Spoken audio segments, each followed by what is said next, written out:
So my name is Renee, and I've had Crohn's for 25 years. I was diagnosed when I was 9. So when I first was diagnosed, they didn't know what it was. It started with a tummy ache and a little bit of joint pain. So I went to many doctors. They were confused, and after a year of figuring out, canceling out, I guess, of what it wasn't, I ended up at Sick Kids Hospital, and they landed on Crohn's disease. So at first, they were confused because they look at me, I'm Black, and Crohn's at the time wasn't known for being in the Black community. It was more so in the Jewish community. So the doctors were I could see visibly that they were shocked and couldn't understand where it was coming from, and neither did I. So that was the beginning of this long journey that I had.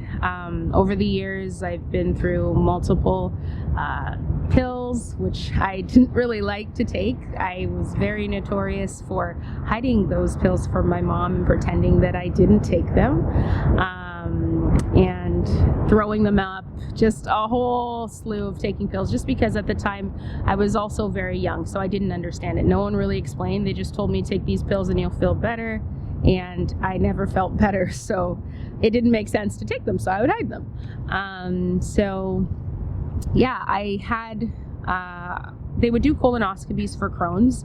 My first surgery, I don't know if it was an impactful surgery.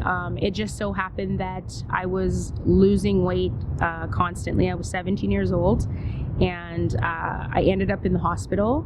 They admitted me that day, and they gave me two options. They say, try this new medication that's never been tested.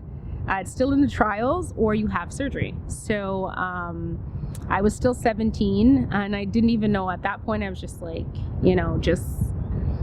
what choice do you have? Have a surgery. So I did end up having the surgery. That experience was very interesting because it was actually during another pandemic. It was during SARS. So at the time, no one could come in the hospital. Only my mom, my dad, and my pastor somehow got in. I don't know how. So I had the surgery, and they removed a portion of my small. And when they removed the portion of my small, they had said, you know what, you're going to be out in 2 days. And I ended up getting an infection from that surgery, and I ended up, a stay that was supposed to be 3 to 5 days ended up being an entire month.